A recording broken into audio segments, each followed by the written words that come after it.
साहब प्रणाम, मैं हूं हिमांशु द्विवेदी और स्वागत है आपका हमारी खास पेशकश चर्चा में। चर्चा के तहत हम देश की राजनीति पर ही आज एक बार फिर बात करेंगे। चल रहा 2023 है, पर तैयारियां राजनीतिक हलकों में 2024 को लेकर हो रही है। 2024 में आम चुनाव होना है, लोकसभा का चुनाव होना है, देश की सबसे बड़ी पंचायत का चुनाव होना है। दो चुनावों में लगातार शिकस्त खा चुके भारतीय जनता पार्टी के विरोधी दल अब एक और हार के लिए तैयार नहीं है। सब अपने अपने स्तर पर जमावट करने में लगे हैं। सबको समझ में आ रहा है नरेंद्र मोदी की कद्दावर शख्सियत और भारतीय जनता पार्टी की संगठन क्षमताओं को अब अकेले हराना तो संभव नहीं है। तो इसलिए वो तमाम दल जो पहले अलग अलग आपस में लड़ते थे, कोशिश कर रहे हैं कि हम साथ में मिल जाएं, मिलकर मुकाबले के लिए तैयार हो जाएं और कुछ ऐसा कर जाएं जिसके चलते भारतीय जनता पार्टी को सत्ता से बेदखल और नरेंद्र मोदी को प्रधानमंत्री पद से हटा पाए। इस कवायद के तहत पिछले 2 दिन काफी गतिविधियों भरे देश की राजधानी दिल्ली में रहे। शरद पवार जो अचानक भाजपा के साथ खड़े दिखाई दे रहे थे अडानी मामले में, उन्होंने भी अपना सुर बदला। सीधे दिल्ली आए, दिल्ली में खड़गे जी से भी मिले और राहुल गांधी जी से भी मिले और कहा इस सरकार को हटाना है, हटाने के लिए साथ आना है।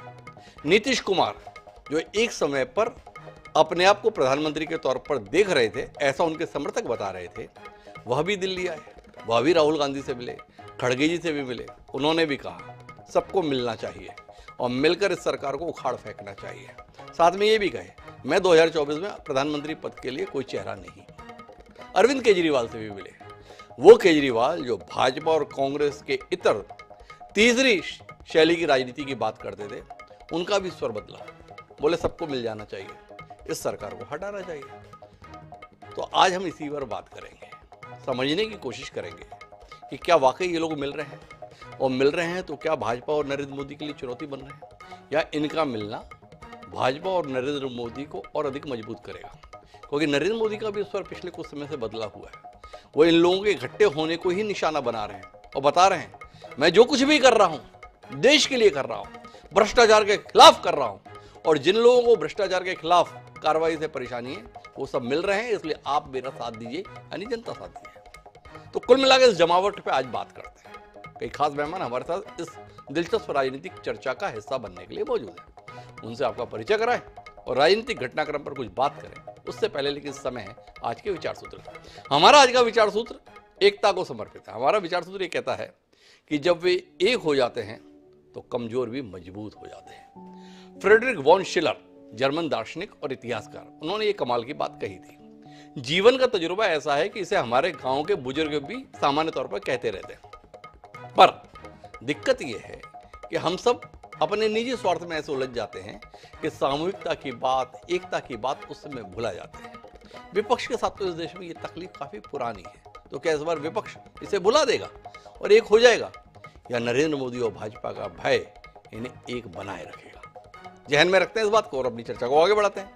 हमारे साथ इस चर्चा का हिस्सा बनने के लिए खास मेहमान मौजूद हैं। कई हमारे साथ मुकेश नायक जी हैं, कांग्रेस पार्टी का चेहरा है, विचारवान राजनीतिज्ञ हैं, आध्यात्म के क्षेत्र में और राजनीति के क्षेत्र में दोनों में ही सिद्धहस्त हैं। समझेंगे उनसे इन कोशिशों को लेकर। हमारे साथ बृजमोहन श्रीवास्तव जी हैं, प्रवक्ता हैं राष्ट्रवादी कांग्रेस पार्टी के। शरद पवार की भूमिका को लेकर बड़ी उम्मीदें एक बार फिर जागी हैं, बात करेंगे उनसे। शैलेंद्र मंडल जी हमारे साथ प्रदेश महासचिव हैं जनता दल यूनाइटेड के, जिसकी ओर से नीतीश कुमार बिहार के मुख्यमंत्री दिल्ली की ओर रुख कर रहे हैं विपक्ष को एक करने के लिए। हमारे साथ इंजीनियर इमरान लतीफ भी है। आप नई राष्ट्रीय पार्टी, केजरीवाल मोदी जी के विकल्प, अब तक ये बात थी, पर केजरीवाल जी ने भी स्वर बदला है। बोले साथ आओ, एक साथ तभी बात बनेगी। क्योंकि सिसोदिया जी भी कहीं हैं, केजरीवाल जी के बुलावे की भी खबरें आ रही हैं, बदल रहा है। और इन सब के बीच में हमारे साथ अजय विश्नोई जी भी जुड़े रहे हैं। अजय विश्नोई जी भारतीय जनता पार्टी का बड़ा चेहरा है, पूर्व मंत्री हैं, वह भी हमारे साथ है। आप सबका स्वागत है और चर्चा की शुरुआत बृजमोहन श्रीवास्तव जी से करते हैं। क्या हुआ बृजमोहन जी? अचानक देश की राजनीति में लोग देख रहे थे कि पवार साहब तो भाजपा की ओर बढ़ रहे हैं, अडानी के लिए बढ़ रहे हैं। पवार साहब हमेशा चौंकाते हैं, पहले भी चौंकाया था जब उन्होंने अडानी के समर्थन में बयान दिया, जेपीसी की खिलाफत का बयान दिया, अब फिर चौंका दिया। पवार साहब जैसी बड़ी शख्सियत राहुल गांधी से मिलने के लिए आ गई। कांग्रेस यही बता रही है राहुल जी से मिलने के लिए आए। मेरी बात का बुरा मत मानिएगा, कांग्रेस ने बताया। खड़गे जी से भी मिले, और सबसे महत्वपूर्ण बात जेपीसी के संदर्भ में भी बोल दिए, बने मेरा कोई ऐतराज नहीं है। तो आपसे जानना ये चाहता हूँ, क्या ऐसा हुआ जिसके चलते जिस कांग्रेस से लड़ते झगड़ते थे, अब सब कांग्रेस को साथ लेकर मोर्चा बनाने की बात कर रहे हैं? मोदी का भय, भाजपा की संभावित जीत डरा रही है क्या? हिमांशु जी, आपने 5-6 प्रश्न एक साथ किए, मैं उसको कंक्लूड करता हूँ। जी देखिए, सबसे पहले तो आप ये समझिए कि शरद पवार जी जब भी कभी कोई बात कहते हैं जी तो पार्टी वो हमेशा देश हित को सबसे पहले सामने रखते हैं जी और अपने उद्देश्य को सामने रखते हैं। इस बात को उन्होंने बहुत स्पष्ट तरीके से कहा था जिस समय उन्होंने जेपीसी की मांग पे कहा, हिंडनबर्ग के ऊपर उन्होंने कहा था कि मेरे अपने व्यक्तिगत विचार हैं और इसको मैं अपने गठबंधन के साथियों पे थोप नहीं रहा हूं। जी मैं अपने अनुभव की बात कह रहा हूं। अगर गठबंधन के साथी, अगले दिन उन्होंने नासिक की उस बात को स्पष्ट कर दिया था कि अगर गठबंधन के साथी नहीं चाहेंगे किस मुद्दे पे जो मैंने कहा है, अगर उससे वो सहमत नहीं होंगे तो मुझे कोई एतराज नहीं है, हम गठबंधन के साथ हैं और गठबंधन की जो भी निर्णय होगा उसको मैं मानूंगा। एक जी दूसरा, आपने जो कहा कि राहुल गांधी जी से मिलने गए, वो कांग्रेस के अध्यक्ष आदरणीय खड़गे साहब से मिलने गए और ये जो उनका प्रोग्राम था, मेरे को जहां तक मालूम है, अभी मेरी 2 रोज में आदरणीय पवार साहब से कोई चर्चा नहीं हो पाई है, लेकिन मुझे मालूम है कि उनका कोई भी जब प्रोग्राम बनता है तो कम से कम 12 से 13 दिन पहले का उनका प्रोग्राम तय होता है। तो यदि वो यहाँ पहुंचे हैं तो निश्चित रूप से ये उनका प्रोग्राम 12 से 13 दिन पहले तय हुआ होगा, तभी उनकी ये मुलाकात हो रही है। और हम लोग यूपीए के साथी हैं। आदरणीय शरद पवार साहब 10 साल तक यूपीए के मंत्री रहे जी और आदरणीय राहुल गांधी कांग्रेस के एक वरिष्ठ नेता हैं। उनसे मिलना और उनके पास जाके मिलना, इसमें मैं सोचता हूं कि शायद कोई ऐसी बात नहीं है जिसपे कि इस पे एतराज किया जाए। क्यों नहीं मिल सकते उनसे? और राहुल गांधी जी पवार साहब के पास आके मिलते हैं, एक बार नहीं कई बार पवार साहब के घर पे आके उन्होंने चर्चा की है। तो जी मैं ये सोचता हूँ ये इस बात को सिर्फ यहाँ तक सीमित करके देखना कि राहुल गांधी जी से मिलने गए पवार साहब और इससे उनका कद कोई राजनीति में छोटा हो गया है, तो शायद आपका मंतव्य शायद इसी प्रकार का है। तो मैं ये स्पष्ट कर दूं कि आने जाने से और जब तक हम लोग बैठेंगे नहीं, बात नहीं, नहीं मैं थोड़ा करेंगे। स्पष्ट कर दूं ब्रजमोहन जी, मेरा कतई आशय नहीं है। मैं तो ये जानना चाहता हूं कि क्या 2024 के चुनाव के संदर्भ में राहुल गांधी को आगे करके लड़ाई लड़ने की तैयारी हो रही है? सबने मान लिया है कांग्रेस जरूरी है, कांग्रेस का चेहरा राहुल गांधी का होना जरूरी है और मोदी के सम्मुख एक बड़ा चेहरा होना जरूरी है। तो क्या पवार जी की इस पहल को राहुल जी के संदर्भ में स्वीकारोक्ति बनाने की कोशिश के तौर पर देखा जाए? ये सवाल है ब्रजमोहन जी। मैं इसको इस ढंग से नहीं देखता, मैं इस ढंग से देखता हूँ, ये बात बिल्कुल तय है कि अगर भारत में भाजपा के विरुद्ध अगर कोई मोर्चा तैयार होना है तो उसकी केंद्र बिंदु में कांग्रेस रहेगी, क्योंकि जी कांग्रेस को 12 करोड़ वोट मिले हैं, 12 करोड़ वोटों की पार्टी है वो। और अगर हम लोग इस बात को ये माने कि साहब कांग्रेस के साथ हमको गठबंधन नहीं करना है या कांग्रेस की बात को नहीं सुनना है, तो मैं सोचता हूं कि शायद ये राजनीतिक भूल होगी।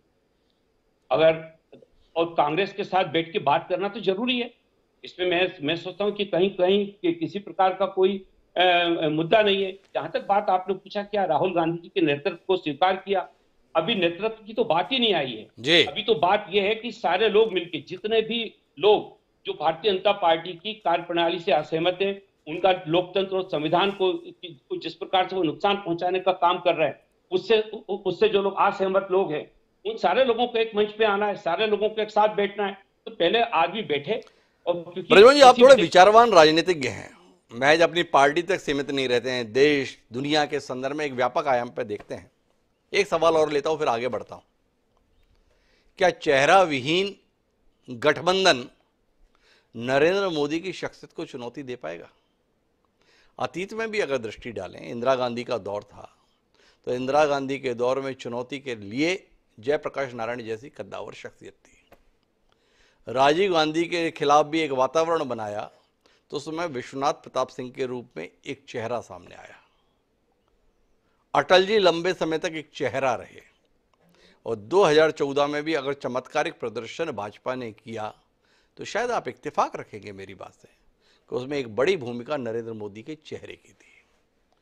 क्या 2024 के चुनाव के संदर्भ में एक मंच पर विपक्ष आए जरूरी है, पर क्या उतना ही जरूरी एक चेहरे को सामने लाना भी नहीं है? मैं इसको स्पष्ट करूं, देखिए दो चीजें चाहिए, या तो चेहरा हो या कोई प्रोग्राम हो, कोई ऐसा मुद्दा हो जो समूह को, जिसपे सारे लोग सहमत हों। जी मुझे लगता है कि ये बात सच है कि अभी चेहरा तय नहीं है, क्योंकि इतनी जल्दी चेहरा तय भी नहीं हो पाएगा। पर यह बात तय है कि सारे लोग एक मुद्दे पे सहमत हैं, भारतीय जनता पार्टी की जो लोकतंत्र को नुकसान पहुंचाने की जो मानसिकता है, जिस प्रकार से उन्होंने ये तय किया है कि देश के अंदर हम किसी भी राजनीतिक दल का वजूद समाप्त कर देंगे। आप देखिए कि 2014 में जैसे आदरणीय नरेंद्र मोदी जी चुनाव जीतते हैं, सबसे पहले वो क्या बोलते हैं कि मैं भारत को कांग्रेस विहीन करूंगा। ये कांग्रेस विहीन करने का सोच उनके दिमाग में क्यों आया? क्योंकि वो ये चाहते थे, वजूद खत्म करने का काम कौन सोचता है जिसके मन में हिंसा हो। तो जो व्यक्ति हिंसात्मक तरीके से पार्टी को नुकसान पहुंचाने की बात सोच रहे हो, आदरणीय नड्डा साहब बिहार में जाके बोलते हैं मैं क्षेत्रीय पार्टियों का भारतीय जनता पार्टी वजूद खत्म कर देगी। तो भारतीय जनता पार्टी वजूद खत्म करने के लिए जब निकल पड़ी है, तो निश्चित रूप से उससे लड़ना पड़ेगा, निश्चित रूप से हमको लोकतंत्र को बचाने के लिए काम करना पड़ेगा। इस पे सारे राजनीतिक दल जो सहमत हैं वो सब एक साथ। तो ब्रजमोहन श्रीवास्तव जी कह रहे हैं वजूद बचाने का संघर्ष है। अब वजूद किसका? लोकतंत्र का क्या अपने दल का? सवाल है। हमारे साथ शैलेंद्र मंडल जी हैं, नीतीश कुमार भी निकले हैं, त्यागी की भूमिका में निकले हैं। लोग सोचते रहते थे दिल्ली में बैठे हुए, समय आ रहा है, नीतीश कुमार बिहार से निकलेंगे, देश की उम्मीद बनेंगे। नीतीश कुमार जी दिल्ली आए तो सही, पर देश की उम्मीद बनकर नहीं, विपक्षी दलों की उम्मीद जगाने के लिए। भाई मेरे नाम पर विचार मत करो, पर साथ आ जाओ, भाजपा से निपटने के लिए एक साथ रहो। तो मंडल जी आपसे जानना चाहता हूं, कांग्रेस स्वीकार, राहुल गांधी स्वीकार, या कुल मिलाकर कुछ तो करना है तो आए बात करके चले गए? लगना चाहिए लड़ रहे हैं। जी नहीं, हम लोग गंभीरता से, हमारे नेता देश के, मेरे हिसाब से आज की स्थिति में देश के सर्वश्रेष्ठ विश्वसनीय नेता है। इनसे ज्यादा विश्वसनीय नेता मैं अपना किसी को नहीं देखता। ये आज तक लंद फंद में या किसी भी तरह का अनावश्यक किसी विवाद में अपना काम में विश्वास करते हैं, मन की बात नहीं करते। धरातल पर जो दिखाई दे रहा है पूरे देश के समक्ष कि युवाओं का सवाल हो, बेरोजगारी का सवाल हो, किसानों का सवाल हो, मजदूरों का सवाल हो, भुखमरी का सवाल हो, संविधान पर जो खतरा है उसका सवाल हो, अभिव्यक्ति की जो आजादी है उस पर जो खतरा है उसका सवाल हो, ये सभी लोगों से देख लिया गया है कि ये लोग देश को पुनः गुलाम बनाना चाहते हैं और सबको समझाने चल पड़े हैं हमारे नेता और देश के सबसे विश्वसनीय नेता। चेहरा की बात तो वो लोग करते हैं, यहाँ प्रेसिडेंशियल का चुनाव नहीं ना हो रहा है, प्रेसिडेंट का चुनाव नहीं ना हो रहा है कि एक व्यक्ति को चुनना है जी। यहाँ तो विचारों का चुनाव हो रहा है। ये एक तरफ ऐसे लोग हैं जो ढोंगी लोग हैं जी। आवाज कट रही है? आवाज तो नहीं कट रही है, पर शैलेंद्र मंडल जी मेरा एक सवाल है। आपने तो विपक्षी एकता की कोशिशों में अपने पहले वाक्य के साथ ही सेंधमारी कर दी। अजय विश्नोई जी मेरे साथ जुड़ गए हैं। आपने बताया देश के सबसे विश्वसनीय नेता जो है वो नीतीश कुमार है। क्या करें अरविंद केजरीवाल? आत्महत्या? क्योंकि विश्वसनीय तो नीतीश कुमार की है, जो चौथे नंबर की पार्टी हो गई बिहार में, और जो अपने किसी भी दल को सामने टिक नहीं दे रहे हैं अरविंद केजरीवाल, वो विश्वसनीय नहीं है। राहुल गांधी 4000 किलोमीटर पैदल चल लिए जनता में विश्वास जगाने के लिए, आपने एक झटके में उन्हें खारिज कर दिया। सबसे अनुभवी राजनेता हैं देश की राजनीति में शरद पवार। ब्रजमोहन श्रीवास्तव जी क्या करेंगे आप?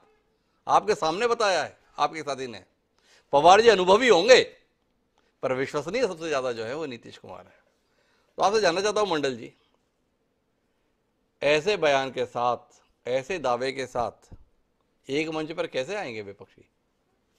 बिल्कुल, मेरी बात तो आप पूरी होने ही नहीं दिए जी। मैंने कहा कि पहला बात तो मैंने ये कहा, आप जिस चेहरे के नाम पर विपक्षी एकताओं पर जो है ग्रहण लगाने की बात हो रही है, मैं तो इसको सिरे से खारिज करता हूँ कि प्रेसिडेंशियल चुनाव नहीं है, देश को जिस गति में ले जा रहा है चेहरे की ओर जी। अगर ऐसा चेहरे की बात होती है तो आपने नीतीश कुमार जी के, हमारे नेता के नाम लेकर के आपने कहा कि विपक्षी एकता के लिए चल पड़े हैं। इस जी संदर्भ में मैंने कहा कि देश के सर्वश्रेष्ठ आज की तिथि में विश्वसनीय नेताओं में, विश्वसनीय चेहरे का अगर कंपटीशन हो तो नरेंद्र मोदी जी उनके सामने में कुछ भी नहीं है। विश्वसनीयता का सवाल हो, जो बोले आज तक किए, बेमतलब का बात नहीं किए। और जो आदरणीय नेता नरेंद्र मोदी जी जितना बात बोले सब उसका उल्टा हुआ देश के सामने में। तो मैं इस संदर्भ में बोला जी कि हमारे नेता सबसे विश्वसनीय नेता है, चेहरा है जी लेकिन यह कोई जरूरी नहीं कि विपक्षी ये चेहरा की बात है। मैंने तो इस संदर्भ को आगे बढ़ाया जी कि चेहरा कोई मुद्दा नहीं है। मुद्दा तो है कि हम लोग जो जनतंत्र को बचाने का, लोकतंत्र को बचाने के लिए कि हमारे नेता चल पड़े हैं, विपक्षी नेताओं के सब लोग मिलकर देखो एक ही भाई ये समझा रहे हैं कि देश पर खतरा है, लोकतंत्र पर खतरा है ना, अभिव्यक्ति पर खतरा है। ये अगर अभी नहीं एक बार बताओ शैलेंद्र मंडल जी, क्या लोकतंत्र पे खतरा है भाई? बढ़िया चुनाव होते हैं, निष्पक्ष चुनाव होते हैं। इसी चुनाव के अंतर्गत उड़ीसा में बीजू पटनायक के बेटे नवीन पटनायक जीतते हैं। ममता बनर्जी प्रचंड बहुमत से फिर सत्ता में आती हैं। नीतीश कुमार भी सत्ता में आने में कामयाब होते हैं। नरेंद्र मोदी भी उसी प्रक्रिया के तहत चुनकर आते हैं, उनकी पार्टी भी चुनकर आती है। उनका चुना जाना, उनका प्रधानमंत्री बनना, भाजपा का स्पष्ट बहुमत से सरकार बनाना लोकतंत्र को खतरे में लाना हो गया। लोकतंत्र के तहत तो चुने जा रहे हैं, इतने घबरा क्यों रहे हैं आप? घबरा नहीं है, डाटा बता रही है कि देश में इंडियन स्टैटिस्टिकल ऑर्गेनाइजेशन की रिपोर्ट है कि भारत का जो बेरोजगारी है पिछले 45 वर्षों का रिकॉर्ड तोड़ चुका है जी ग्लोबल हंगर इंडेक्स के अनुसार भारत विश्व के 30 राष्ट्रों में शामिल हो गया है जहां भुखमरी और कुपोषण चरम पर है जी। और सबसे विश्वसनीय नेता नीतीश कुमार जी के नेतृत्व में बिहार दुनिया का सबसे समृद्ध राज्य बन चुका है। धन्यवाद शैलेंद्र मंडल जी। मैं अपनी चर्चा को आगे बढ़ाता हूं। मेरे साथ दो खास मेहमान हैं, मुकेश नायक जी और अजय विश्नोई जी। विश्नोई जी के पास जाऊं उससे पहले बेहतर होगा कि मैं एक बार मुकेश नायक जी से भी जानूं इन एकता की कोशिशों को। सब एकता के लिए कांग्रेस तक तो तैयार हो गए, पर कांग्रेस का चेहरे को लेकर तैयार नहीं, राहुल गांधी को लेकर तैयार नहीं, साफ तौर से दिखाई दे रहा है। क्या कहते हैं नायक साहब? मुकेश नायक जी को लगता है कि मोदी जी का भय कोई चमत्कार कर देगा? देखिए, मोदी जी का भय चमत्कार नहीं करेगा जी। मोदी जी जिस ढंग से पार्टी को चला रहे हैं और देश को चला रहे हैं और जिस तरह का राजनीतिक व्यवहार देश के पॉलिटिकल पार्टीज के साथ कर रहे हैं, वो चमत्कार कर दे। जी आप देखिए कि भारत में किस तरह से विपक्ष को निर्ममता के साथ खत्म करने के लिए काम किया जा रहा है। जी एक भारत का जो लोकतंत्र अपनी उदारता, सहिष्णुता और सद्भाव के लिए जाना जाता था, जहां विंडेक्टिव पॉलिटिक्स नहीं होती, आज तो ये चालू हो गया कि जैसे पाकिस्तान में होता है कि विपक्ष की नेता को जेल में डाल दो, उसकी सदस्यता को खत्म कर दो, उसके वजूद को खत्म कर दो, दूसरी पॉलिटिकल पार्टीज को खत्म कर दो। आज भारत का लोकतंत्र दिशाविहीन होकर उस विंडेक्टिव पॉलिटिक्स की तरफ जा रहा है, जिसके लिए भारत के संसदीय प्रजातंत्र में कोई जगह। अब आप देखिए कि बार बार देश की राजनीति में घुमा फिरा कर जी पूरा देश, पूरा मीडिया और बीजेपी खास तौर पर अब चेहरे की बात करने लगी। चेहरे की, ये संसदीय प्रजातंत्र का देश है, यहाँ कोई राष्ट्रपति शासन प्रणाली तो है नहीं। कोई सांसद, कोई पॉलिटिकल वर्कर अपने लोकसभा क्षेत्र में अगर अच्छी सेवाएं देता है, काम करता है, जैसे दक्षिण भारत को है, उसके पास कैडर है, तो कोई भी पार्टी का नेता, कोई भी चेहरा मैदान में आ जाए, वो अपनी लोक डेमोक्रेटिक स्पेस बचा देता। तो संसदीय प्रजातंत्र में ये जो चेहरे का चक्कर शुरू हुआ, तो इसलिए शुरू हुआ है कि जो क्षेत्रीय अस्मिताओं को लेकर जो पार्टियां चल रही, जो रीजनल पार्टी जिस विचार को लेकर, रीजनल सेंटीमेंट को लेकर चल रही, ये चेहरे की राजनीति उन पर प्रहार करे। और ये बात पूरे देश के क्षेत्रीय दलों में, विपक्षी दलों में घुटन पैदा करते हैं। दूसरी बात, जो विंडेक्टिव पॉलिटिक्स है, जिस तरह से सरकारी एजेंसियों का इस्तेमाल हो रहा है, जो बीजेपी सीबीआई को तोता बताती थी, तोता कांग्रेस का, और उसका और दूसरे जो गवर्नमेंट ऑर्गेनाइजेशन है उसका भीषण तरीके से मिस यूटिलाइजेशन हो रहा है, और केवल विपक्ष के नेताओं की छवि खराब करने के लिए हो रहा है। उनकी बिजनेस खत्म कर दो, उनके घर पर छापे मार दो, उन पे केस रजिस्टर्ड कर दो, उन्हें जेल भेज दो। तरह तरह से जो भय, असुरक्षा और घुटन और बेचैनी की जो अपोजिशन पार्टी के साथ जो राजनीति बीजेपी ने की है, उस राजनीति ने पूरे विपक्ष को एकजुट कर दिया। और संसदीय प्रजातंत्र में जब सारे राजनीतिक दल पूरे देश में चुनाव लड़े थे, तो जिस पार्टी का संख्या बल ज्यादा होगा, जब गठजोड़ होगा, सब बैठेंगे, तो संख्या बल और पॉलिटिकल लीडरशिप की एक्सीलेंस, गुणवत्ता, दोनों को ध्यान में रखकर कोई निर्णय होता है।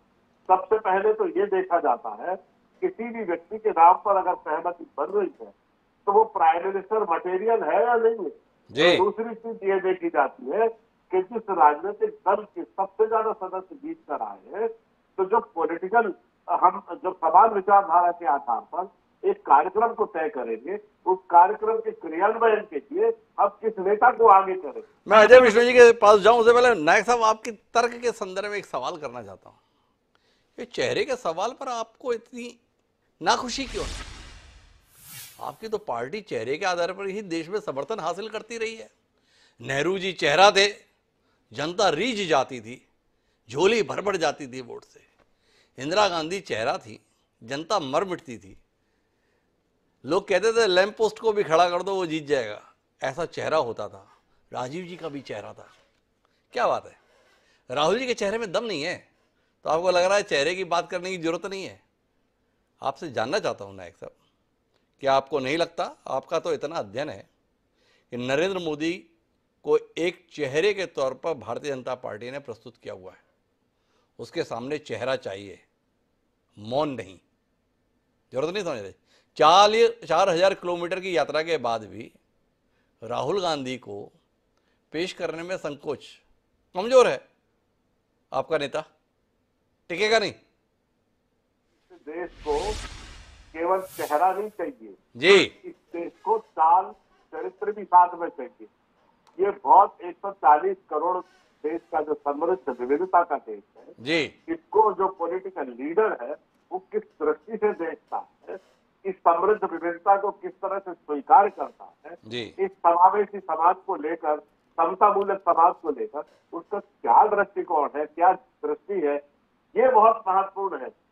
केवल एक अच्छा चेहरा, अच्छा भाषण, समझ गए, और एक हेड काउंट के आधार पर एक बहुसंख्यक लोगों को अलग करके और देश के वोटर्स में विभाजन करके, पोलराइजेशन करके, अगर 30%, 29% वोट लेके अगर कोई देश का प्रधानमंत्री बनता है 100% में से, तो आप क्या समझते हैं कि कोई ये चेहरे का कमाल?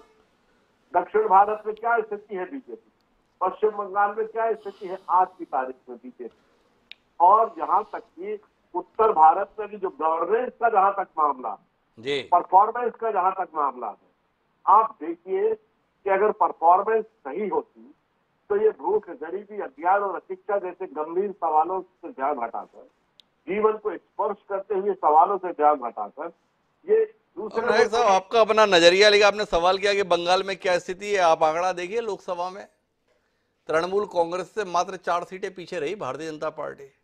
मोदी के चेहरे की तो कमाल है, नहीं तो वही भारतीय जनता पार्टी प्रदेश के चुनाव के अंतर्गत तृणमूल कांग्रेस के मुकाबले टिकी नहीं। बहरहाल मैं चर्चा को आगे बढ़ाता हूं। अजय विष्णु जी मेरे साथ हैं। कैसी राजनीति कर रहे हैं विष्णु साहब? जो लोग आपस में लड़ रहे थे वो आपके कारण से गले मिल रहे हैं। क्या कमाल की राजनीति आपने की। मार तो नहीं खाया जा रहे, इतने शत्रु बना लिए कि सब दुश्मनों को परस्पर दोस्ती महसूस होने लगी है। विष्णु साहब, मोदी जी की ये रणनीति भारी तो नहीं पड़ जाएगी? डर नहीं लग रहा आपको? ये क्या हो रहा है? अरविंद केजरीवाल जो कांग्रेस को कोसते थे वो भी बोल रहे नहीं नहीं अपने को साथ रहना है। नीतीश कुमार, हाँ साथ रहना बड़ा जरूरी है भाई, शरद पवार अपने बयान में 24 मिनट घंटे नहीं रहे, बोले अगर आप लोग तैयार हो मैं छोड़ता हूं अपनी बात को। क्या कहता है विष्णु साहब, चुनौती बड़ी हो गई?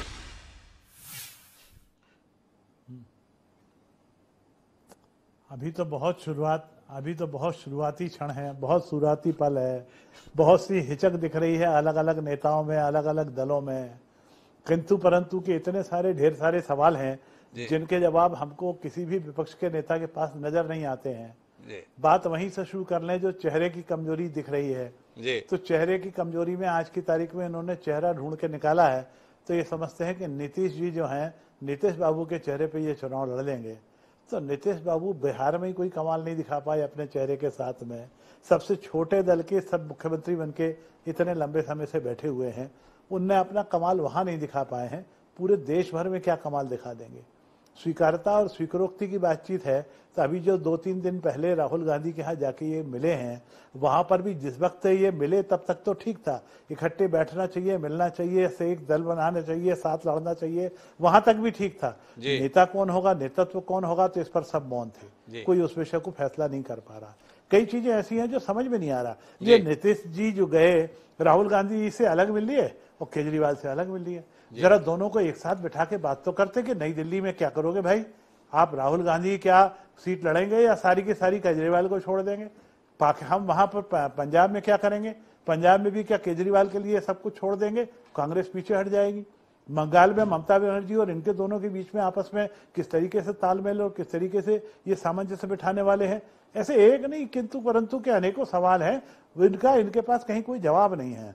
उत्तर प्रदेश जैसे बड़े राज्य में क्या कांग्रेस सिर्फ अपनी 2-3 सीटें लेगी माँ बेटे की, या और किसी सीट पर भी बहस करेगी, या किस गुणे पर किस आंकड़े पर चलेगी, कौन से तथ्य उनको कहाँ बोलेंगे? कांग्रेस क्या इतना पीछे हटके किसी के साथ समझौता करने के लिए तैयार होगी? एक नहीं अनेकों ऐसे सवाल हैं जिन सवालों का जवाब समय आने पर ही मिलेगा। पर मैं विष्णु साहब 1 मिनट के लिए रोकता हूं, इनका सवालों का जवाब वक्त के साथ मिलेगा या आपके द्वारा विपक्षियों के संदर्भ में जैसी कार्रवाई की जा रही है उससे निकलेगा? जितना आप डराएंगे, जितना आप तड़पाएंगे, जितना आप सम्मन भिजवाएंगे, क्या आपको नहीं लगता है उतना ही ये लोग एक दूसरे के संदर्भ में सेक्रीफाइस करते जाएंगे? आपका होना, आपका बना रहना ज्यादा महत्वपूर्ण हो रहा है बजाय अपने संदर्भ में विचार करने के। क्या कहते हैं, जीने का संकट आ गया ना। जी हिमांशु जी, यदि ये ईडी के डर के मारे इकट्ठे हो रहे हैं, सीबीआई के डर के मारे इकट्ठे हो रहे हैं, तब तो बहुत अच्छी बात है। एक आध उदाहरण ऐसा भी तो दे कि जहां ईडी ने गलत व्यक्ति को पकड़ा हो, सीबीआई ने गलत व्यक्ति को पकड़ा हो, सीबीआई और ईडी ने जिसकी तरफ उंगली दिखाई हो कोर्ट ने उसको छोड़ दिया हो। कोर्ट आज भी जो है वो उत्तर प्रदेश दिल्ली के उप मुख्यमंत्री को, देशमुख जी को, आज भी नहीं छोड़ने तैयार है, जमानत देने तैयार नहीं है। जिसको ये कहते थे कि बहुत बड़े नेता हैं, इन्होंने शैक्षणिक जगत में बहुत कमाल करके दिखा दिया है, वो फंस गए उसमें। और अब तो केजरीवाल के लिए भी सम्मान आ गया है। ये जो कार्रवाई चल रही है, ये अपनी अदालतों की कार्रवाई में उलझे रहेंगे और अदालतों की कार्रवाई के डर के मारे एक दूसरे के साथ बैठेंगे तो किस चेहरे को लेके बैठेंगे, किस मुंह से बैठेंगे, एक दूसरे की सफाई किस तरीके से देंगे? केजरीवाल की सफाई राहुल गांधी देंगे कि राहुल गांधी की सफाई केजरीवाल देंगे? पर अजय विष्णु, ये सवाल तो इसी बात को लेकर है ना, ये देश के बीच में जाना ही ये कह के चाहते हैं कि भारतीय जनता पार्टी और भारतीय जनता पार्टी के शीर्षस्थ नेता नरेंद्र मोदी सुनियोजित तरीके से विपक्ष को खत्म कर रहे हैं, जनता के स्तर पर खत्म नहीं करा पा रहे हैं। जनता के स्तर पर 20 करोड़ वोट मिलते हैं, पर बाकी तो वोट विपक्ष के हिस्से में आए, उनके हिस्से में कुछ रह ना जाए, इसलिए उनको इस रास्ते से खत्म करने का अभियान चलाए हुए हैं। इसलिए इकट्ठा होना है, 70 बनाम 30 का चुनाव लड़ना है। 30% भाजपा के वोट के मुकाबले अगर 70% इकट्ठे रहेंगे तो कहाँ टिकेंगे आप? तो आपसे जानना ये चाहता हूँ, क्या कार्रवाई को थोड़ा धीरा करने की तो जरूरत नहीं है? क्या कार्रवाई में थोड़ी नरमी लाने की जरूरत तो नहीं है? क्या कार्रवाई के संदर्भ में पुनर्विचार की जरूरत तो नहीं है? ऐसा तो नहीं कि आपके तेवर इन सबको वाकई जो आपके सवाल है सबको उत्तर देने के लिए बाध्य कर दे। भाई ठीक है, लो ना पंजाब, पर पहले मोदी जी से बचाओ, भाजपा से बचाओ, ठीक है ना, उड़ीसा में जिसको जो चाहिए ले जाओ, पर भाजपा का इलाज कराओ। क्या कहता है अजय विष्णु जी?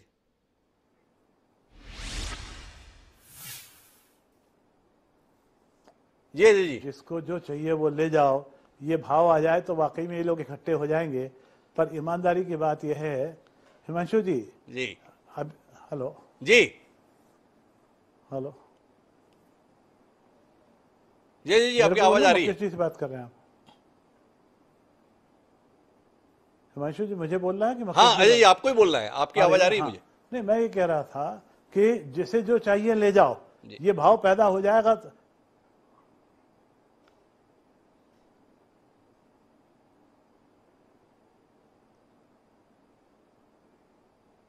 कुछ कंफ्यूजन है। अजय जी आप बोले ना, आपकी आवाज आ रही है, आप ही से सवाल है।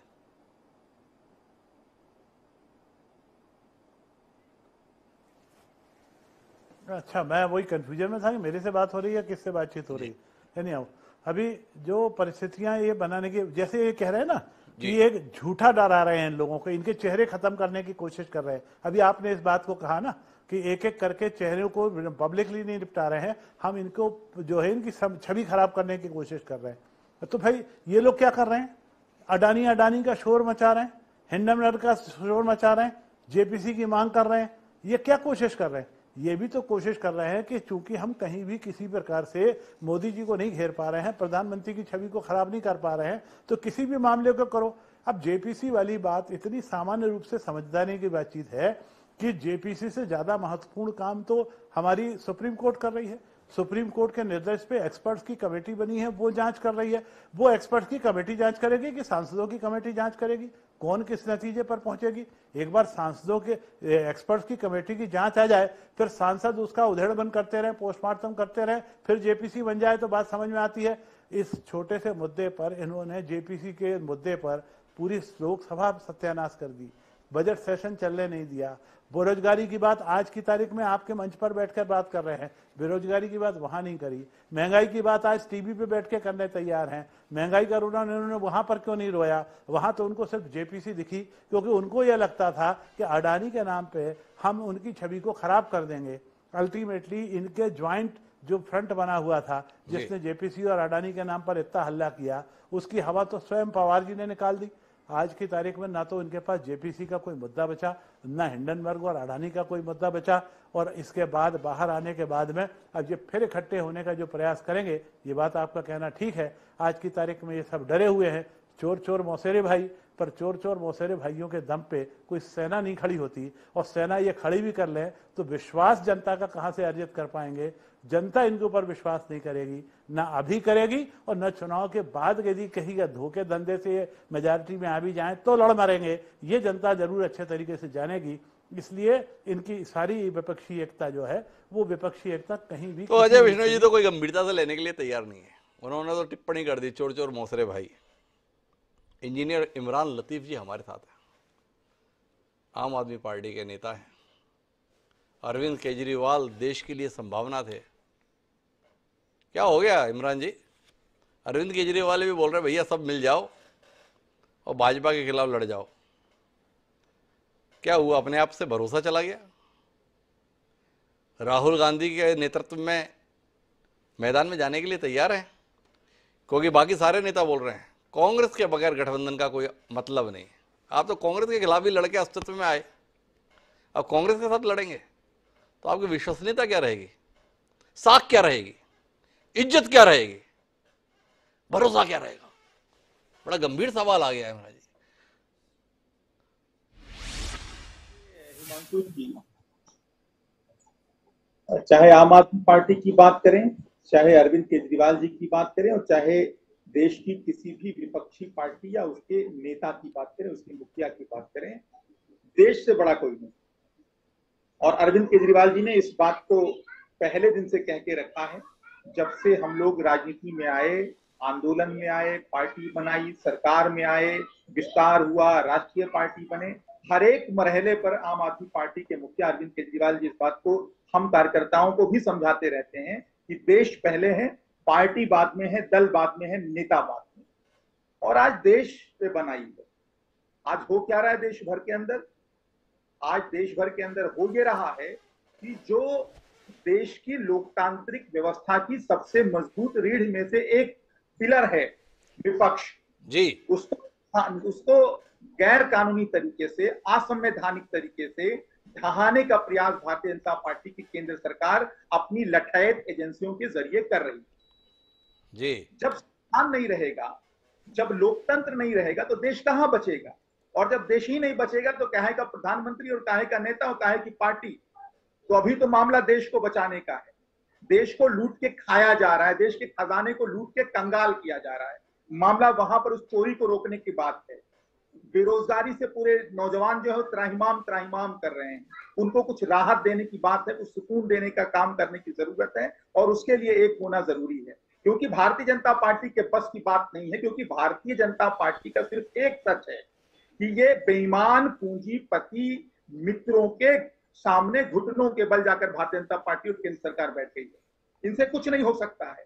ये सब मिल के सिर्फ और सिर्फ काले धन को मैनेज करने का खेल कर रहे हैं। कभी मोदी अडानी महाघोटाले के जरिए, कभी फर्जी कंपनियों के जरिए पैसा इन्वेस्ट करा के, कभी जो भगोड़े पूंजीपति हैं जो देश का पैसा लेकर लूट के भाग जा रहे हैं बाहर, उनको फ्लाइट पे बिठाकर, यानी कुल मिलाकर देश की, चाहे आप देश की जो एजेंसियां रही हैं, देश की जो संस्थान रहे हैं, देश की जो सरकारी कंपनियां रही हैं, उनको बेचकर, चाहे एयरपोर्ट बेच दीजिए, चाहे आप जमीन बेचिए, आसमान बेचिए, आकाश बेचिए, पाताल बेचिए, घोटाला करिए। तो ये आज सबसे बड़ा मसला है कि जो पार्टी अपने आप को ये कहती थी कि हम भ्रष्टाचार के खिलाफ आए हैं, और वही पार्टी देश और दुनिया के इतिहास के सबसे बड़े महाघोटाले में लिप्त है। जो मैं रोकना चाहूंगा इमरान लतीफ जी, बहुत बढ़िया शब्द जाल के साथ आपने बात की प्रस्तुति की है, मुरीद हो गया मैं आपका। लेकिन क्या करूं, आपका इतिहास है ना पार्टी का, भूलता नहीं भुलाए, इतनी शिद्दत से आपने याद कराया, पाठ्यक्रम के तरीके से याद हो गया। भाई कांग्रेस को तो आप देश की बर्बाद करने वाली पार्टी बताया करते थे। केजरीवाल जी ने दिल्ली की गली गली में चिल्लाया देश की समस्या ही कांग्रेस है। आज कांग्रेस के साथ हाथ मिला रहे हो और बता रहे हो कि देश पहले, जिस पर कल तक आपका आरोप था कि देश को बर्बाद कर दिया, देश बचाने के लिए उस देश को बर्बाद करने वाली पार्टी के साथ खड़े हो गए। किस लिए? कट्टर ईमानदार हम लोग हैं। अरविंद केजरीवाल का बयान रखा हुआ है मेरे पास, जिसमें वो बोल रहे हैं अगर मनीष सिसोदिया बेईमानी करे मेरा कुछ नहीं लगता, जेल में डाल देना। सत्येंद्र जैन मेरा कुछ नहीं लगता, जेल में डाल देना। अब डल गए तो कह रहे हाई ये क्या कर दिया, हाई ये क्या कर दिया। तो जानना यह है इमरान लतीफ जी आपसे कि ये वक्त के साथ में बदलाव कैसे आ गया आप में। आप तो कांग्रेस के सबसे बड़े दुश्मन के तौर पर अपने आप को दिखाते थे, आज कांग्रेस के नेतृत्व में काम करने के लिए तैयार हैं। इस प्रकार की भाषा अरविंद केजरीवाल जी ने नीतीश कुमार के साथ बोली है। भाई समय आ गया है, हम सबको एक रहना है, मोदी जी के खिलाफ, भाजपा के खिलाफ। क्या से क्या हो गए आप?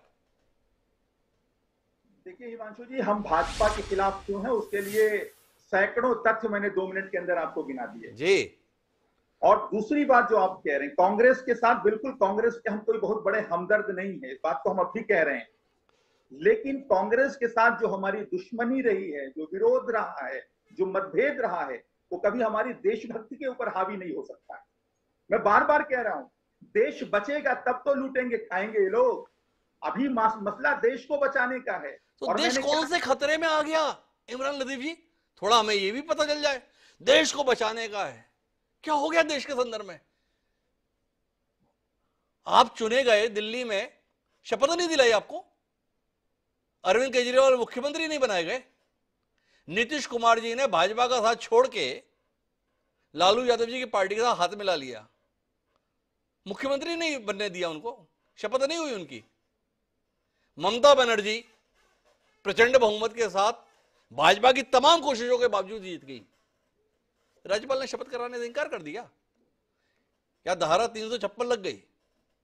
इतने लोग मुखर होकर बोल रहे हैं, कहां धारा 356 लग गई? देश कौन से खतरे में आ गया, थोड़ा बताएं तो सही ना। डरा दिया आपने, मुझे ऐसा लग रहा है कि देश का पता नहीं क्या होने जा रहा है, तो समझाएं तो सही देश को, कहां खतरे में आ गया। बहुत मजेदार सवाल आपने किया हिमांशु भाई, बहुत मजेदार किया आपने। दिल्ली का ही जिक्र करूंगा, एमसीडी के अंदर चुनाव हुआ था, आम आदमी प्रचंड बहुमत के साथ जीती थी, और कौन कौन सा नाच किया गया था एमसीडी के अंदर, आपने देखा, आप उस बात को स्पष्ट देख रहे थे। बिल्कुल देखा। आपकी मेयर बनी कि नहीं बनी? कब बनी? कितना संघर्ष करना पड़ा? तो क्या आप चाहते हैं कि यही प्रक्रिया फॉलो हो जो जिस तरीके से दिल्ली में आम आदमी पार्टी का चुनाव जीतने के बाद मेयर 1.5 महीने बाद 2 महीने बाद संघर्ष करके बना, वैसे ही आप वही व्यवस्था चाहते हैं और आपको लगता है कुछ गलत नहीं हो रहा है? मेरा सवाल आपसे यह है इमरान जी कि देश अगर बर्बाद हो रहा है तो तब मानता जब इनकी कोशिशें सफल हो जाती। कोशिश हुई, पर इस देश में संविधान के तहत संचालन की व्यवस्था है, बनाना मेयर, रोकने की कोशिश हुई आपको राष्ट्रीय पार्टी के संदर्भ में, पर कर्नाटक चुनाव से पहले मिलाना आपको राष्ट्रीय पार्टी का दर्जा।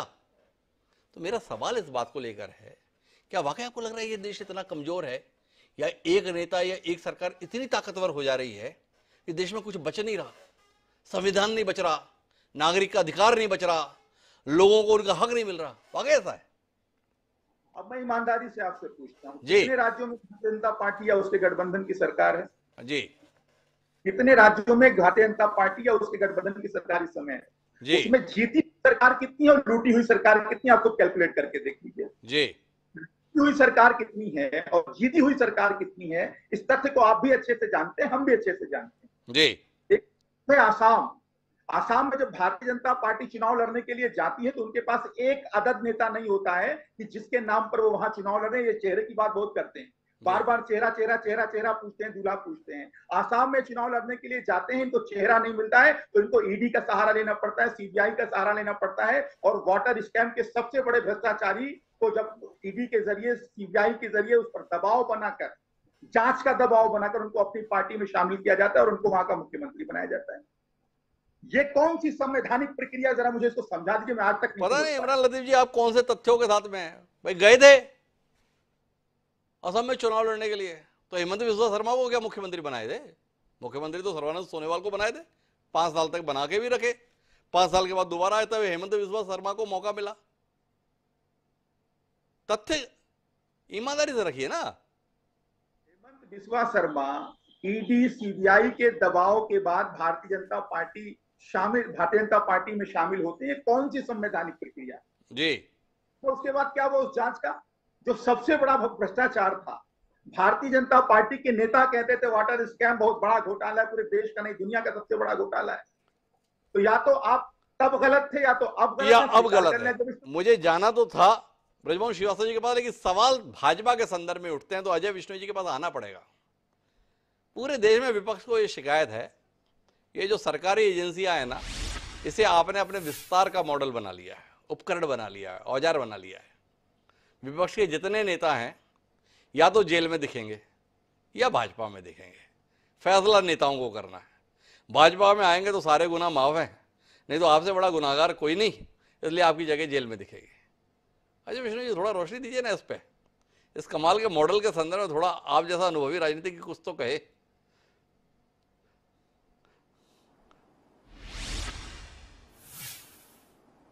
अब ये हेमंत बिस्वा शर्मा जी के संदर्भ में बोल रहे थे।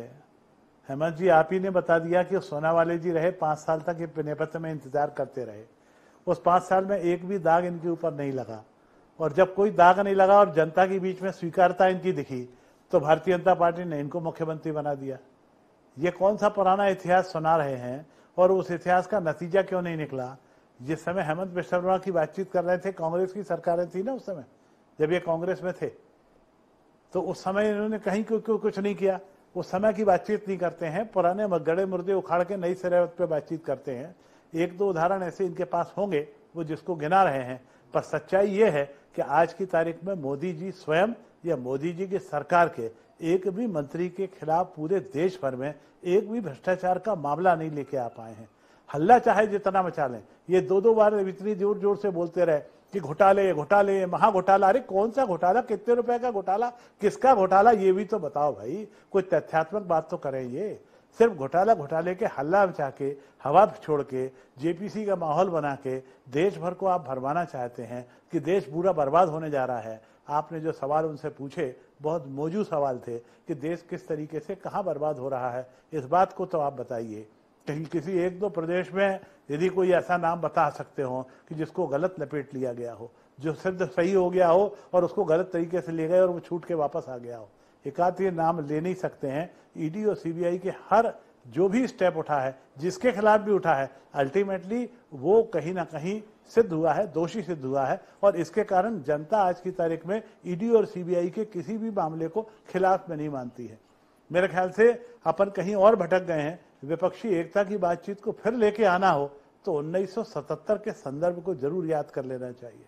1977 में पूरी विपक्षी एकता जिस रूप से हुई थी, ऐसी विपक्षी एकता दोबारा इसलिए नहीं होगी कि 75 से 77 का आपातकाल वाला वातावरण दोबारा इस देश के अंदर पैदा नहीं होगा, देखने नहीं मिलेगा।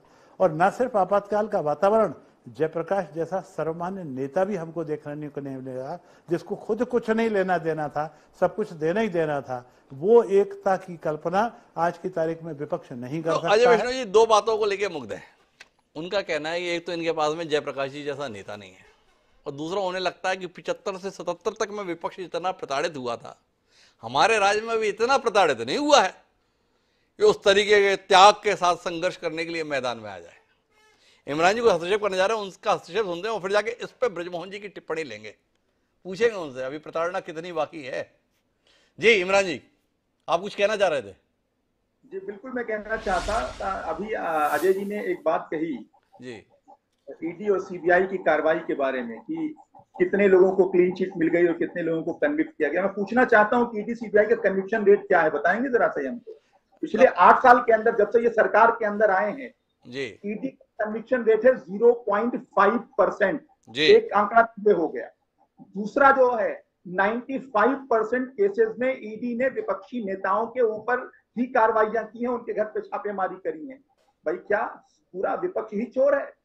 और भारतीय जनता पार्टी के जो नेता हैं वो बिल्कुल पाक साफ हैं, या जो लोग विपक्ष की पार्टियों में से, चोर पार्टियों में से भारतीय जनता पार्टी की वॉशिंग मशीन में नहा लेते हैं, वो पवित्र हो जाते हैं, उन पे कोई कार्रवाई नहीं होती? उन पे कोई कार्रवाई नहीं होती। इंजीनियर इमरान लतीफ जी के द्वारा जो दलील दी गई है, दलील हर स्तर पर आ रही है। भाजपा को इसका उत्तर खोजना चाहिए। लेकिन ब्रजमोहन जी, हमें तो उसका उत्तर खोजना है जो अजय विष्णु जी ने अपने भरोसे के संदर्भ में व्यक्त किया। पहले ना तो विपक्ष इतना प्रताड़ित हुआ जैसा 75 से 77 के दौर में था, जिसमें पार्टियां इतना डर गईं और इतने त्याग के लिए तैयार हो गईं कि जनसंघ जैसा 25-27 साल पुराना राजनीतिक दल अपने वजूद को मिटा दिया और जनता पार्टी में समाहित हो गया। दूसरा उनका कहना है ऐसा त्यागी तपस्वी भी कोई नहीं है जो जयप्रकाश जी की जगह ले सके। तो इन दो मुद्दों के आधार पर अजय विष्णु जी को भरोसा है। आप लोग बैठ सकते हो, कॉफ़ी वॉफ़ी भी साथ में पी सकते हो, पर इससे ज़्यादा कुछ कर नहीं सकते। क्या कहते हैं आप? देखिए कि चूंकि अजय भाई उसी मूवमेंट से निकल के नेता बने, मुझे मालूम है अजय भाई को मैं जानता हूँ उस समय से, और हम लोग साथ साथ उस समय काम भी कर रहे थे। तो अजय भाई का उस समय का जो दृष्टिकोण है उसमें बहुत बदलाव आया है। आज हालात क्या है? आज हालात देश में ये हैं कि मुद्दा यहाँ पे आके अटका हुआ है कि भारतीय जनता पार्टी विपक्ष के लोगों का तो भ्रष्टाचार देख रही है, लेकिन उनके साथियों के द्वारा, उनके मंत्रियों के द्वारा अगर कोई काम किया जाता है वो उनकी निगाहों से विलुप्त है। उदाहरण के लिए मैं आपको बताता हूं, देश की आजादी के बाद पहली बार ऐसा हुआ कि देश के प्रधानमंत्री को अपनी कैबिनेट के 12 लोगों को बाहर करना पड़ा। उसमें से एक जो सबसे निष्पक्ष और ईमानदार व्यक्ति थे, गहलोत साहब, उनको तो इनाम दे दिया और उनको गवर्नर बना दिया कर्नाटक का।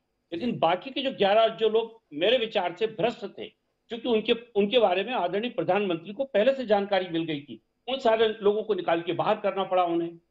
अगर प्रधानमंत्री जी ईमानदारी से काम करते होते और उनके मन में वाकई भ्रष्टाचार से लड़ने की मंशा होती, तो वो देश को कहते कि मैंने 11 लोगों को निकाला है, इनकी फाइलें मैं पूरे देश के सामने रख रहा हूं, आइए और देखिए, बताइए कि इसमें उन्होंने क्या भ्रष्टाचार किया है। लेकिन आदरणीय प्रधानमंत्री जी उन 11 लोगों को बचाने के लिए दीवार बन के खड़े हो गए, फाइलों तक नहीं पहुंचने दे रहे।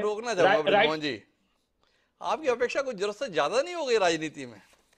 आप जा रहे हैं कि हमसे तो गला काटा नहीं जा रहा है, अब आप ही उपकार करोगे, अपने हाथों से गला काट के हमारे हवाले कर दो। कुछ इस प्रकार की अपेक्षा आपकी नहीं है? बिल्कुल ठीक कहा आपने। मतलब क्या हुआ कि भारतीय जनता पार्टी के नेताओं का जो चेहरा है वो झूठा है। वो जो देश को कहना चाहते हैं उससे अलग हटके काम कर रहे हैं। अगर आप दूसरों के भ्रष्टाचार को देख रहे हैं, आप उदाहरण के लिए देखिए कि उत्तर प्रदेश में जो रीजनल डायरेक्टर थे ईडी के, 11 बजे इस्तीफा देते हैं राजेश्वर जी, और 11:05 पे बीजेपी उनको टिकट दे देती है। तो उस आदमी के किए गए किसी भी कार्य को भारतीय जनता पार्टी के कार्यकर्ता का ही तो काम माना जाएगा जी। तो मेरा अभी जो सबसे मूल जो प्रश्न है वो ये है कि जिस प्रकार से संवैधानिक संस्थाओं के दुरुपयोग को किया जा रहा है, साथ ही साथ विपक्षी दलों को के वजूद को मिटाने की जो कार्रवाई चल रही है। अच्छा, एक बात बताइए ब्रजवंश श्रीवास्तव जी, इतनी बड़ी बड़ी दलील आप दे रहे हो, ये महाराष्ट्र में सरकार चला रहे थे ना? आपकी सरकार का गृह मंत्री वसूली के मामले में जेल में था, आपसे इस्तीफा नहीं लिया गया। आपके यहाँ का एक और मंत्री नवाब मलिक जाने कितने ही महीनों तक जेल में रहा, मंत्री बन के ही रहा। इमरान लतीफ़ जी भी इतनी बड़ी बड़ी बातें कह रहे हैं, इनके मंत्री जी भी कितने महीने तक जेल में मंत्री बनकर ही रह लिए। और आप चाहते ही हैं नरेंद्र मोदी के संदर्भ में, भाजपा के संदर्भ में, उन्होंने 11 मंत्री बाहर निकाले, उन्हें बाहर निकालना पड़ा नहीं, उन्हें साथ में ये भी कहो कि वो भ्रष्टाचारी थे, उनकी फाइलें भी दो। मतलब आपके संदर्भ में इतनी गंभीर कार्रवाई हुई तो भी आप इस्तीफा तक नहीं लेंगे, और दूसरे के संदर्भ में आप चाहते हैं कि ना इस्तीफा ही नहीं लिया आपने। आप साथ साथ बताओ भी कि वो भ्रष्टाचारी थे। भ्रष्टाचार ही केवल मंत्रिमंडल से बाहर करने का कारण नहीं होता। आप तो बहुत मजे हुए राजनीति के ब्रजवंश जी। संगठन में उपयोगिता भी हो सकती है, मंत्री के तौर पर अपेक्षा अनुरूप प्रदर्शन ना करना भी हो सकता है, स्वास्थ्यगत कारण भी हो सकते हैं, समीकरण भी हो सकते हैं। आपने सीधे मान लिया, अगर मंत्रिमंडल से बाहर निकाला मतलब भ्रष्टाचार किया। हिमांशु जी, आपको 11 मंत्रियों के नाम याद आ रहे हैं जिनको निकाला था, सीन से गायब हो चुके हैं, पता नहीं है वो हैं कहाँ। क्या बात कर रहे हो? आपको रविशंकर प्रसाद आपके खिलाफ लोहा लेते हुए दिखते नहीं है? रोज पत्रकार वार्ता में भाजपा कार्यालय में बैठ के वही आपके खिलाफ मोर्चा लेते हैं।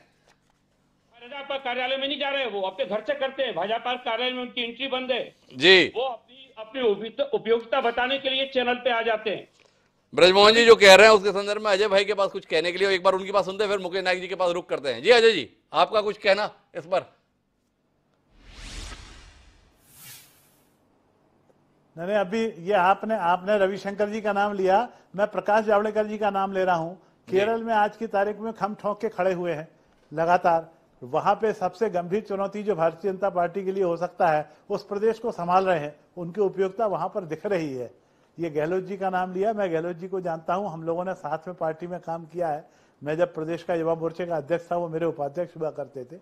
उनकी उपयोगिता अपनी जगह थी, संगठन में भी थी, सरकार में भी थी, और सरकार के बाद में भी उनकी उपयोगिता उम्र के लिहाज से जब सीनियर हुए तो गवर्नर के रूप में मानी गई। तो आज गवर्नर के रूप में भी कर्नाटक जैसा राज्य उनको दिया गया। बहरहाल हम विपक्षी एकता पर वापस आते हैं। विपक्षी एकता के केंद्र में एक बड़ी उपलब्धि कांग्रेस के संदर्भ में है कि लगभग अधिकांश नेता जो विपक्ष में मौजूद हैं इस बात को मानने के लिए तैयार हुए हैं कि कांग्रेस के साथ ही कोई गठबंधन बन सकता है। इसे कितनी बड़ी उपलब्धि के तौर पर नायक साहब आप देख रहे हैं? ये जो तमाम नेता थे कांग्रेस को स्वीकारने के लिए तैयार नहीं थे। तीसरे मोर्चे की बात देश में बहुत होती थी। क्या आप नहीं मानते हैं कि ये नरेंद्र मोदी और भाजपा की बड़ी सफलता है कि तीसरा मोर्चा अप्रासंगिक हो गया? बोले मोर्चे दो ही रहेंगे, एक तरफ भाजपा रहेगी, नरेंद्र मोदी रहेंगे, दूसरी तरफ हम सब रहेंगे। क्या कहते हैं? कांग्रेस की बहुत मदद कर दी नरेंद्र मोदी ने। जो नरेंद्र मोदी जी ये कहते थे कि कांग्रेस विहीन भारत का निर्माण करना, तो पूरी एकता और भारत के भविष्य को लेकर और भविष्य के चुनाव को लेकर कांग्रेस को अपरिहार्य माना जा रहा है। ये कोई साधारण बात है क्या? देखिए, जब गठबंधन होता है तो कोई छोटा और कोई बड़ा नहीं होता जी। गठबंधन में सुविधा और असुविधा नहीं देखी जाती। गठबंधन में समान उद्देश्य को लेकर चला जाता है। ये अलग बात है कि भारत की राजनीति में बीजेपी जिन राज्यों में विपक्ष के साथ गठबंधन करके चल रही थी, वहां रीजनल पार्टी बेचैनी महसूस करके इनके सबसे ज्यादा एलाइज इनका साथ छोड़कर भागे जी। उसका कारण है कि ये हर राज्य में उनको निगलने का प्रयत्न करते और एकाधिकार की वृत्ति उनकी वहां साफ साफ दिखाई देती है। देखिए, अभी माननीय बिश्नोई जी ने दो बातें कही, बड़ी तल्ख टिप्पणी की विपक्षी एकता को लेकर के तोड़ मौतें देखा। दूसरी उन्होंने बात की अडानी को लेकर, जिसमें उनका सुर अडानी के पक्ष में दिखाई दिया। मैं उनसे दो प्रश्न पूछता हूँ। पहला प्रश्न ये पूछता हूँ कि 13 लाख करोड़ रुपए जो इस देश के लोगों के, गरीबों के, जिन्होंने शेयर्स में लगाए थे, वो कोई साधारण बात है क्या? 13 लाख करोड़, 63,000 करोड़ केवल जीवन बीमा निगम का गया है, जो गरीबों ने अपने स्वास्थ्य के लिए, वाहन के लिए, अलग अलग चीजों के लिए जो पैसे उन्हें दिए थे, 63,000 करोड़ रुपए एक संस्था का गया है जो जनोपयोगी संस्था है जी। दूसरा प्रश्न मैं इनसे पूछना चाहता हूँ, मैं बहुत माफी मांगते हुए, इन्होंने बहुत तर्क की टिप्पणी की केवल इसलिए।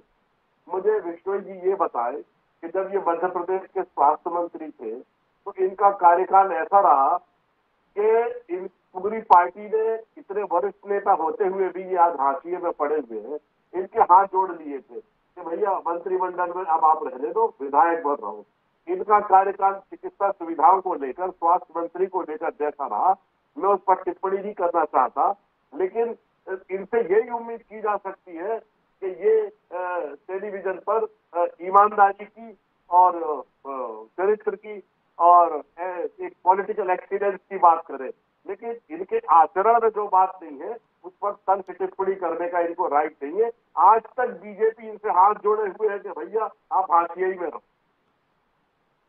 अब जो मुकेश जी आपने टिप्पणी की है, तो अजय विश्नोई जी अगर मंत्रिमंडल में नहीं हैं तो कई लोग मंत्री इसलिए नहीं बनाए जाते हैं कि जो लोग शीर्ष पर होते हैं वो खतरा महसूस करते हैं। अजय विश्नोई भी मध्य प्रदेश की राजनीति में ऐसा ही किरदार है। जो लोग आज शिखर पर दिखाई दे रहे हैं वो अजय विश्नोई की संरक्षण में ही अपनी राजनीति को शुरू किए हैं। ये भी एक इतिहास है जिसके आप प्रत्यक्षदर्शी हैं, और ऐसे कई आपके साथ के लोग भी हैं जो कांग्रेस में हैं। मुकेश नायक के संदर्भ में भी और अजय विश्नोई, दो हमारे पास ऐसे अतिथि हैं जिनके पास बैठकर कईयों ने राजनीति सीखी और अभी कहीं और दिखाई दे रहे हैं। बहरहाल मुद्दा इस बात का नहीं, हम विषय पर वापस लौटे तो एक बात साफ तौर पर समझ में आ रही है, भारतीय जनता पार्टी की कार्यपद्धति और नरेंद्र मोदी का नेतृत्व दोनों विपक्ष को एहसास कराने में कामयाब है कि अकेले अकेले तो बात बनेगी नहीं, साथ आना होगा। निदा फाजली ने कमाल का शेर कहा था कि दुश्मनी लाख सही, खत्म न कीजिए रिश्ता, दिल मिले ना मिले हाथ मिलाते रहिए। तो वहां तक का मामला तो बन गया है, पर क्या दिल भी मिल जाएंगे और दिल मिलकर क्या एक लक्ष्य पर आ पाएंगे, इसके लिए भी इंतजार करना होगा। पर इतना तय है कि भाजपा को अपनी योजना पर विचार करना होगा। इतनी ही तेवर, इतनी ही तलखी, इतनी ही कार्रवाई विपक्षियों के नेताओं के खिलाफ जारी रखनी है या उसमें कुछ नरमी लानी है। ऐसा तो नहीं ये कार्रवाइयाँ और मजबूती को बढ़ा दे कि फेविकोल का जोड़ है टूटेगा नहीं, विचार करेगी भाजपा। बहरहाल आप सभी मेहमानों का बहुत बहुत धन्यवाद हमारे इस चर्चा का हिस्सा बनने के लिए। समय है अब आज के शेर का। तो हमारा आज का शेर कहता है कि मैदाने जंग आने से पहले पलट गए, कि मैदाने जंग आने से पहले पलट गए, निकले थे लेके हाथ में तलवार सबके सब। असद बदायूनी ने जो ये बात कही थी, ये थोड़ा विपक्षी एकता के संदर्भ में संदेह पैदा करती है। ऐसा तो नहीं जो आज साथ आने की बात कर रहे हैं। जब 2024 आए तो पता चला जो सामने तलवार लेकर जा रहे थे वो एक बार फिर आमने सामने तलवार लेकर खड़े हो जाए। दिलचस्प रहेगा 2024, निगाह बनाए रखेंगे और मौके मौके पर बात भी करते रहेंगे। बहरहाल अब मुझे दीजिए इजाजत, सोमवार को फिर मिलते हैं, तब तक के लिए तदपरा।